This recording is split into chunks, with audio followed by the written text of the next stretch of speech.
Cobie Smulders tells us about keeping Tom Cruise on his toes in today's Entertainment City. But first, Adam Levine caught up in false domestic and child abuse claims.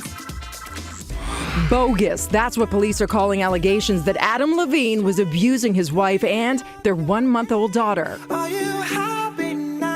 The Maroon 5 frontman was at the center of an investigation after the LAPD received an anonymous tip that he'd struck his daughter and pushed his wife, model Bahati Prinsloo, to the ground. But officials say they quickly concluded the allegations were unfounded, case closed.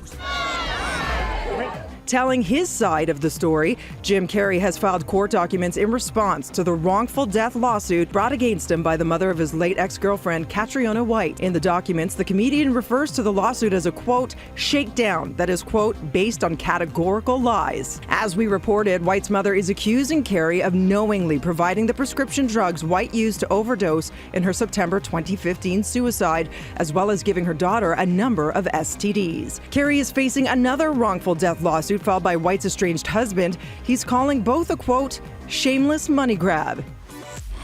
Surprise! Michael Moore secretly made a documentary about Republican presidential nominee Donald Trump, and he's ready to share it with the world. Michael Moore in Trumpland is a big screen version of Moore's politically charged one-man stage show, which he's been performing in Ohio. It had a surprise screening in New York City last night and is also showing in LA.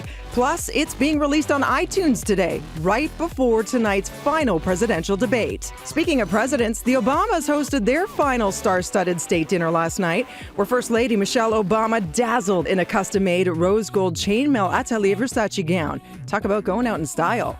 I don't want anybody loving my baby.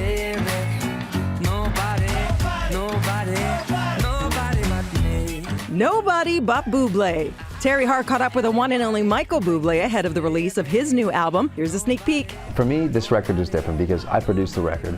And in producing the record, it meant that I got to change the logistics of how I made the record. It's really hard to tell an honest story when you've been edited and cut. You're very proud of this record. Yeah, and I feel like people are just gonna love it. I wish that I didn't have to wait for the release date, like it's killing me. Just put it out, get it out. Nobody But Me is out Friday. Tune in then for the rest of Terry's chat with the star. You think you're vulnerable. That's right.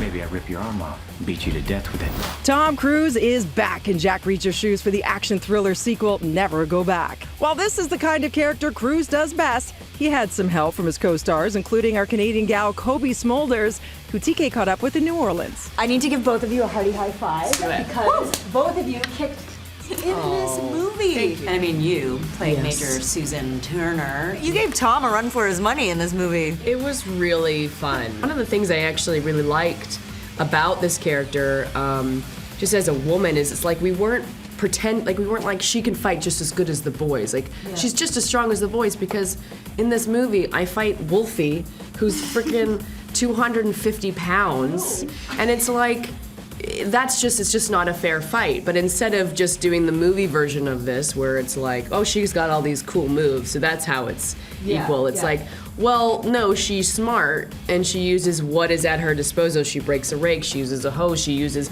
all these things around her to try to even it out. I knew you'd do something like this. Don't make me regret it. Tune in Friday to hear the rest of TK's chat with the stars of Jack Reacher, Never Go Back. And as always, get your entertainment news first in the morning right here and anytime on Twitter @NCity.